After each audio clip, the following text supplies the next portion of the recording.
Hello everyone, today in this video we will learn how to use background property in CSS. So let's see, आज की ये video हमारा second part होने वाला है background properties का।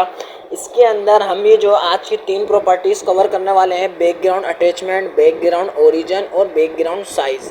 तो ये जो प्रॉपर्टीज़ हैं हमने अपनी पिछली वीडियो के अंदर देखा था, रिसेंटली जो मेरी आई थी वीडियो, उसके अंदर हमने पिछले तीन प्रॉपर्टीज़ को कवर किया था, बैकग्राउंड इमेज, बैकग्राउंड रिपीट और बैकग्राउंड पोजीशन।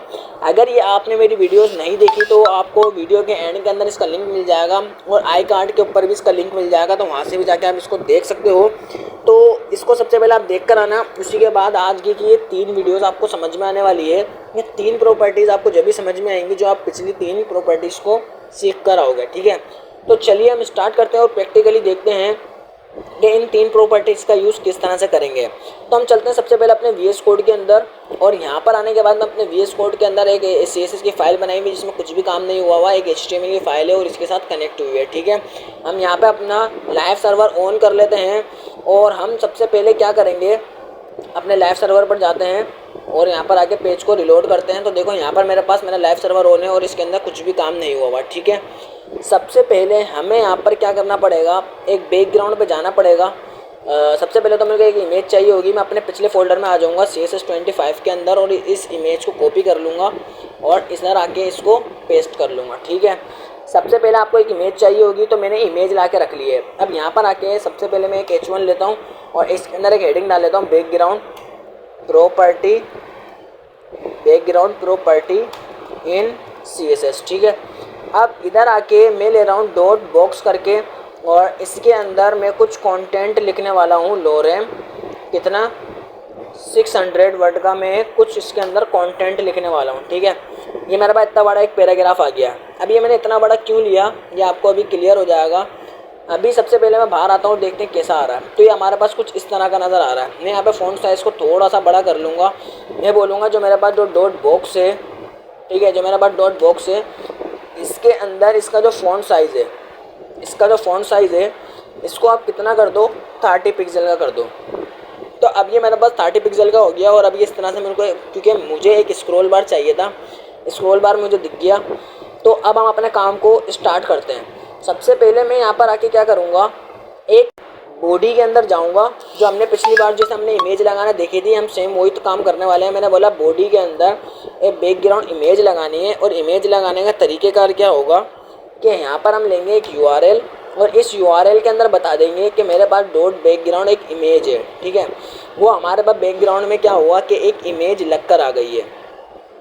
लेकिन अब ये जो बैकग्राउंड में रिपीट हो रही है, मैंने पिछली वीडियो के अंदर सिखा दिया था कि हम इसको क्या कर देंगे, नो रिपीट, क्या रिपीट नहीं होनी चाहिए। लेकिन अब देखो हो क्या रहा है कि जैसे ही मैं इसको चला रहा हूँ तो मेरी जो इमेज है वो ऊपर की तरफ जा रही है, ठीक है। मेरी जो पिक्चर है वो ऊपर की तरफ जा रही है। लेकिन अब मैं ये चाह रहा हूँ कि मेरी जो पिक्चर है ये एक ही जगह पे फिक्स हो जाए, रुक जाए, वो इससे ज़्यादा आगे पीछे नहीं जाए, ठीक है। तो हम इसके लिए यहाँ पर कौन सी प्रॉपर्टी का यूज़ करेंगे, बैकग्राउंड अटैचमेंट, ठीक है, बैकग्राउंड अटैचमेंट। इसके अंदर हमारे पास बेसिकली दो वैल्यूज़ होती हैं, तीन होती हैं, फिक्स होती है, लोकल होती है, स्क्रॉल होती है।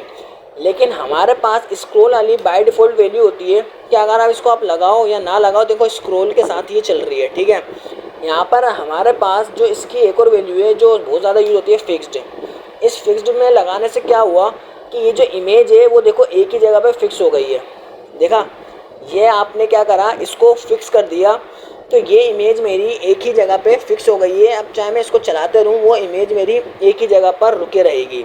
हम यहाँ पर इसके अंदर बैकग्राउंड के अंदर पोजीशन हमने अपनी पिछली वीडियो में कवर करा था, मैं वो भी इसमें कर सकता हूँ। जैसे सेंटर कर दिया तो अब ये सेंटर में आके फिक्स हो जाएगी।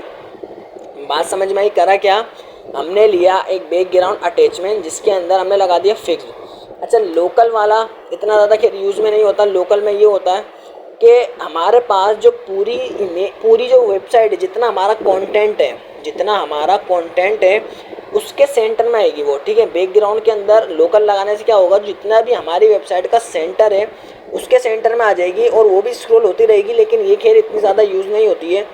तो अभी आपने इसको क्या कर देना, फिक्स कर देना। फिक्स का मतलब है कि जहाँ पर भी ये जैसे भी है वहाँ पे फिक्स हो जाए और ये कोई स्क्रॉल भी नहीं होगी, ठीक है। ये हमारे पास इसकी मेन ये प्रॉपर्टी है फिक्स्ड वाली। अब हम बात करते हैं बैकग्राउंड के अंदर आने के साइज़ की। बैकग्राउंड साइज़ के अंदर हमारे पास बेसिकली इसके अंदर मैं सबसे पहले क्या करूँगा, एक बॉर्डर लगा लूँगा। ठीक है, मैंने लगाया एक इसके अंदर बॉर्डर, और बॉर्डर लगाया मैंने 2 पिक्सल सॉलिड ब्लैक कलर का। और इसके अंदर का कंटेंट मैं बहुत कम करने वाला हूँ। यहाँ पे आके मैं इसका अच्छा खासा मैंने इसका कंटेंट रिमूव कर दिया, और भी कंटेंट मैं इसका कम करूँगा। कंटेंट मेरा पास भी बहुत ज़्यादा है। यहाँ पर आके मैं इसका कंटेंट मैंने ठीक है कम कर लिया है। और अब हम इसके जो फ़ॉन्ट साइज़ है इसके अंदर फ़िलहाल मैं इसको कमेंट करता हूँ, इसका जो 30 पिक्सल है इसको मैं हटा लेता हूँ। ठीक है, मैंने इसको हटा लिया, ये कुछ ऐसा आ रहा है।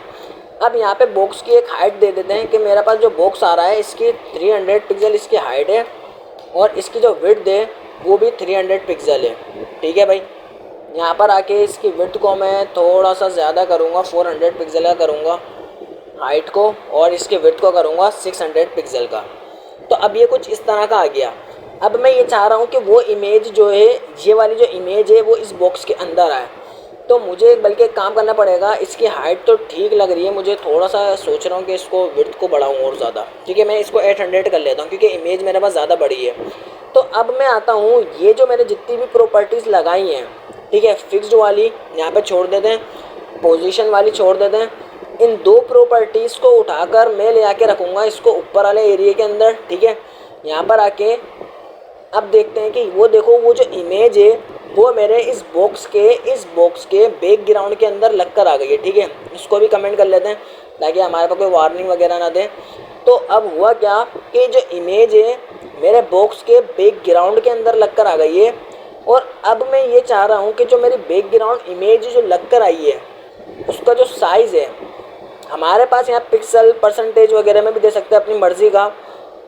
तो हमारे पास बेसिकली यहाँ पे कुछ वैल्यूज़ होती हैं, 3 वैल्यूज़ होती हैं ऑटो का मतलब है कि कुछ इस पर फ़र्क ही नहीं पड़ेगा, डिफ़ॉल्ट वैल्यू है। ठीक है, आप लगाओ या नहीं लगाओ। ठीक है, ये होता है ऑटो। मैंने लगा दिया बैकग्राउंड साइज़ के अंदर आके कंटेंट का मतलब ये होता है कि हमारे पास ये अपने आप को फुल इसके अंदर लाने की कोशिश करेगा, मतलब कि पूरे बॉक्स के अंदर अपने आप को एडजस्ट करने की कोशिश करेगा। ठीक है, पूरा इसमें लेकर नहीं आएगा, अपने आप की इमेज को बगैर ख़राब हुए हुए, ठीक है, बगैर कोई स्ट्रेच हुए हुए, जैसे स्ट्रेच हो जाती है ना कि हमारे पास विड्थ छोटी है, अब इमेज ज़्यादा चौड़ी है तो इमेज ख़राब हो जाती है, स्ट्रेच हो जाती है। तो ये बगैर कोई स्ट्रेच हुए क्या करेगा, ये चाहेगा कि उसी के अंदर फिक्स होने की कोशिश करेगा। ठीक है, उसी के अंदर कंटेन होने की मतलब शामिल होने की कोशिश करेगा, बट हो नहीं सकेगा। अब इसके अंदर हमारे पास एक और प्रॉपर्टी आती है बैकग्राउंड साइज़ कवर के अंदर क्या होता है कि ये पूरे के अंदर ही एडजस्ट हो जाएगा, मतलब कि जो हमारा बॉक्स है उस पूरे बॉक्स के अंदर ही ये आने की कोशिश नहीं करेगा, बल्कि पूरा ही हमारे पास कवर कर लेगा अपने बॉक्स को। तो ये होता है हमारे पास बैकग्राउंड साइज़ के अंदर कवर, कंटेंट और ऑटो। हम यहाँ पर अपनी मर्ज़ी का भी कुछ दे सकते हैं, जैसे कि बैकग्राउंड साइज़ के अंदर आके मैंने दे दिया कि स्क्रीन का 50%। तो अब ये क्या करेगा, स्क्रीन का 50% ले लिया। ऐसे देख रहे हो, इसकी जो टोटल हमारे बॉक्स की विड्थ थी, जैसे कि मेरे टोटल बॉक्स की विड्थ कितनी थी 500 पिक्सल, तो अब इसने 250 पिक्सल की इमेज हो गई, 250 पिक्सल का स्पेस आ गया।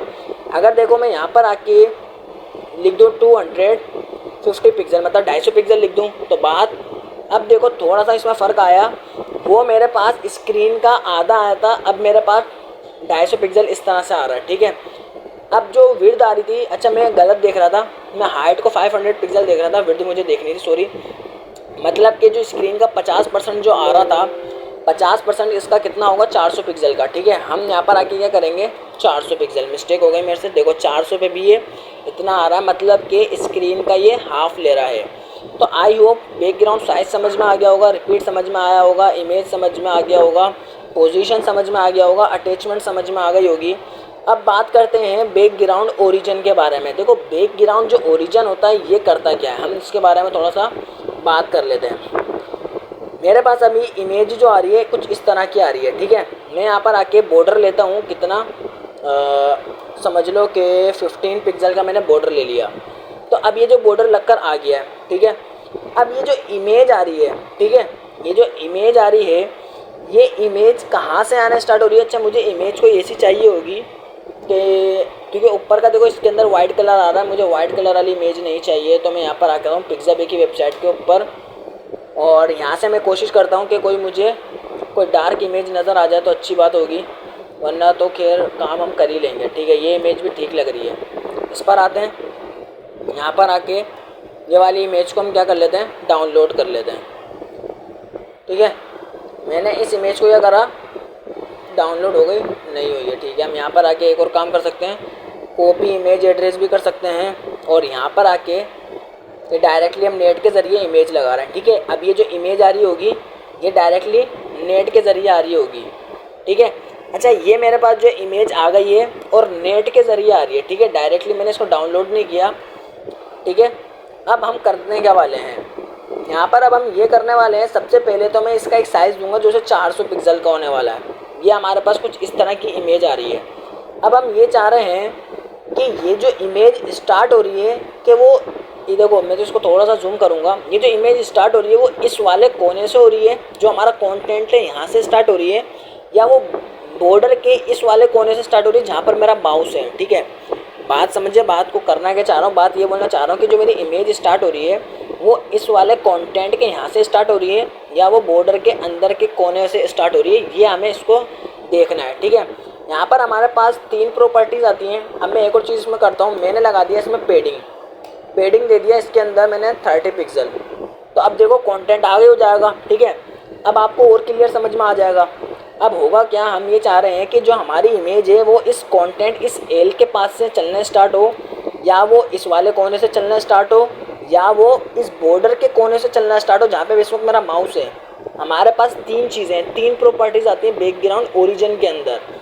बात समझे, मैंने यहाँ पर आके अब मैं इसको बोलूँगा कि जो बैकग्राउंड ओरिजिन है, बैकग्राउंड जो ओरिजिन है, यहाँ पर आ जाते हैं बैकग्राउंड ओरिजिन। अब इसके अंदर 3 वैल्यूज है, कंटेंट बॉक्स, बॉर्डर बॉक्स और पेडिंग बॉक्स। ये हमारे पास 3 इंपॉर्टेंट वैल्यू है। सबसे पहले मैंने लगाया यहाँ पर क्या, बॉर्डर बॉक्स। इस बॉर्डर बॉक्स का क्या मतलब है, इस बॉर्डर बॉक्स का मतलब है कि ये जो मेरी इमेज आ रही है वो इस वाले बॉर्डर के कोने पे से, जहाँ पे मेरा माउस का तीर है, मतलब जहाँ पे मेरा माउस है वहाँ से चलना स्टार्ट होगी। भाई इस बात का क्या प्रूफ है, मैं यहाँ पर आऊँगा सॉलिड के अंदर हटा के इसको लगा दूंगा डैश, इसको क्या लगा दूंगा, या मैं डॉटेड भी लगा सकता हूँ। ठीक है, मैं यहाँ पर आया डॉटेड मैंने लगा दिया। डॉटेड से क्या होगा, अब देखा आपने कि मेरी जो इमेज है वो इस वाले कोने से चलना स्टार्ट हो रही है, क्योंकि मैंने बैकग्राउंड ओरिजिन क्या लगाया, मैंने बैकग्राउंड ओरिजिन लगाया बॉर्डर बॉक्स के, बॉर्डर के वहाँ से चलना स्टार्ट हो। ठीक है, अब इसी तरह से हमारे पास एक और प्रॉपर्टी आती है, वो कौन सी होती है, बैकग्राउंड ओरिजिन पेडिंग बॉक्स। इस पेडिंग बॉक्स का मतलब है कि इमेज मेरी बॉर्डर के कोने से चलना नहीं स्टार्ट होगी, जहाँ से उसकी पेडिंग आ रही है वो वहाँ से चलना स्टार्ट होगी। बात को समझे, जहाँ से वो, अच्छा एक मिनट, पेडिंग मैंने क्या ऑफ कर दी, पेडिंग तो लगानी है मुझे। अब देखो जहाँ से मेरी पेडिंग आ रही है, बात समझ लो, जहाँ से मेरी पेडिंग आ रही है, जहाँ पे मैंने 25 पिक्सल की पेडिंग दी है, अब ये वहाँ से चलना स्टार्ट हुई है, इस जगह बॉर्डर के कोने पे से चलना नहीं स्टार्ट हुई है। ये होती है बैकग्राउंड ओरिजिन। अब हम ये चाह रहे हैं कि जो मेरी इमेज है कंटेंट के यहाँ से चलना स्टार्ट हो, ये लोरेम के यहाँ से चलना स्टार्ट हो मेरी इमेज। तो हम इसके लिए कौन सी प्रॉपर्टी का यूज़ करेंगे, बैकग्राउंड ओरिजिन, और इसके अंदर हम लगा देंगे कंटेंट बॉक्स, कंटेंट के वहाँ से चलना स्टार्ट हो। देखा हुआ क्या कि जब अब मेरी जो इमेज है वो मेरे कंटेंट के वहाँ से चलना स्टार्ट हुई है। और अगर अब हम यहाँ पर आके ये प्रॉपर्टी को ऑन कर दें, बैकग्राउंड साइज कवर, ठीक है, इसको हम हटा देते हैं, तो हुआ क्या, आपने देखा कि वो चलना स्टार्ट हुआ कहाँ से, कंटेंट के वहाँ से, और पूरे के अंदर कवर हो गया। अच्छा मैं एक चीज़ और यहाँ पर बताता चलूँ, अगर आप बैकग्राउंड रिपीट इसका ऑन कर देते हो तो ये जो है ना पूरे के पूरे बॉक्स के अंदर फैल जाएगा, चाहे आपका बैकग्राउंड कंटेंट लगा हुआ हो, कुछ भी लगा हुआ हो। क्या मतलब है इस बात का, मैंने इस नो रिपीट को कर दिया रिपीट, कि मेरा रिपीट होते रहे, तो देखो सब जगह फैल जाएगा ये। ठीक है, इसके ऊपर ये प्रॉपर्टी वर्क नहीं करेगी। तो ये सिंपल मैं आपको बताना चाह रहा था, तो आपको समझ में आ गया होगा बैकग्राउंड ओरिजिन का क्या मतलब है। अब हम अपनी नेक्स्ट वीडियो के अंदर कवर करेंगे आगे की 3 प्रॉपर्टीज़, जो कि बैकग्राउंड क्लिप होगी, बैकग्राउंड ब्लेंड मोड और बैकग्राउंड। तो मिलते हैं हम इंशाल्लाह अपनी नेक्स्ट वीडियो के अंदर। तो सबसे पहले यहाँ पर आते हैं, और ये कोड जो है मैं आपको प्रोवाइड कर दूँगा गिटहब के ऊपर। वहाँ से आके इसको ले लेना और प्रैक्टिकल आप इसको इम्प्लीमेंट करना, और कोई क्वेश्चन हो तो कमेंट सेक्शन में पूछ सकते हो। मिलते हैं नेक्स्ट वीडियो में, जब तक के लिए गुड बाय।